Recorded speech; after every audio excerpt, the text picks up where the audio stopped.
Zog by Julia Donaldson. Madam Dragon ran a school many moons ago. She taught young dragons all the things that dragons need to know.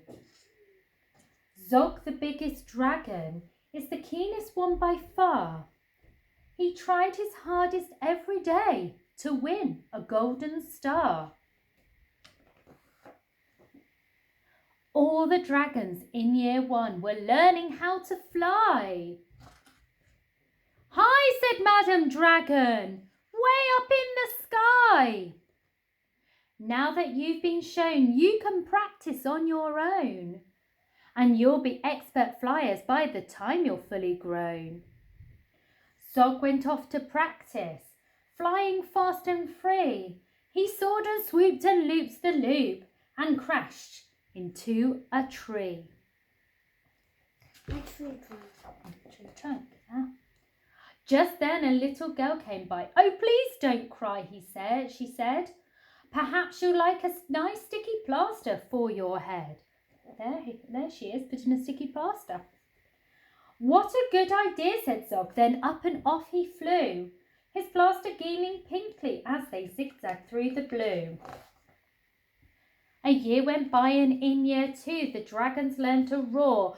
"More," said Madam Dragon, "louder I implore. Now that you've been shown, you can practice on your own, and you'll be champion roarers by the time you're fully grown." Zog went off to practice. He roared with fearsome force. He kept it up for hours on end, but then his throat got hoarse. Just then the girl came by again. She said, "What rotten luck. Perhaps you'd like a nice soothing peppermint to suck." "What a good idea," said Zog. Then up and off he flew, and breathing fumes of peppermint as he zigzagged through the blue. A year went by, and in year 3 the dragons learned to blow. "No," said Madam Dragon, "breathe out fire, not snow. Now that you've been shown, you can practice on your own, and you'll be breathing bonfires by the time you're fully grown." Zog went off to practice. He blew with all his might. He twirled around in triumph, and his wing got caught alight.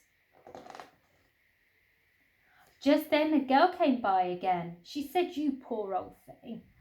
Perhaps you'd like a nice stretchy bandage for your wing."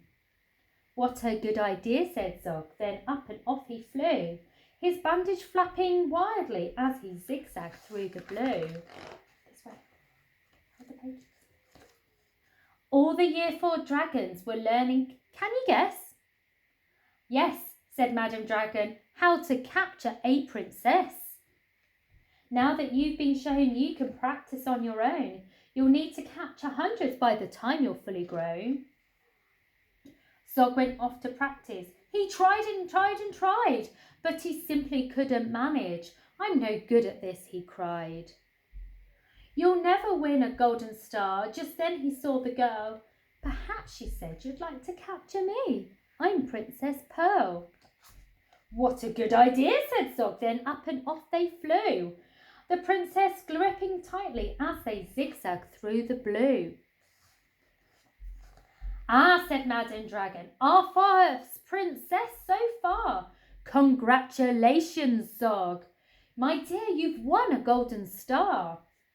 Zog was proud and happy, and Pearl felt good as well. She took the dragons' temperatures and nursed them when they fell. A year went by, and in year 5 the dragons learned to fight. "Right," said Madam Dragon, "here comes a real live knight." Up spoke the knight. "My name," he said, "is Gadabout the Great. I've come to rescue Princess Pearl. I hope I'm not too late."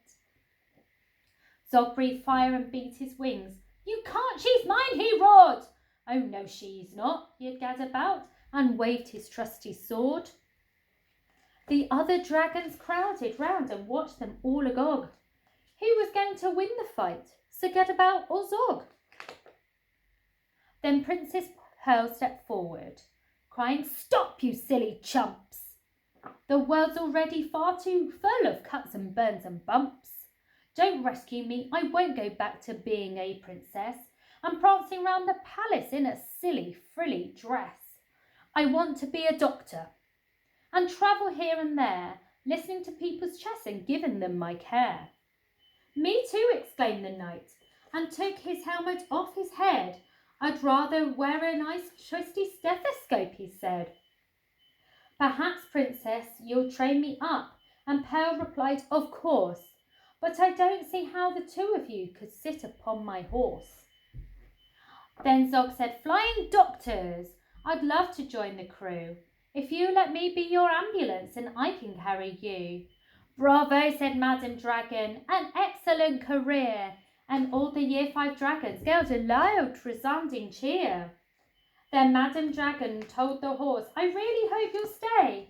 I'll let you be my pupil's pet and feed you lots of hay.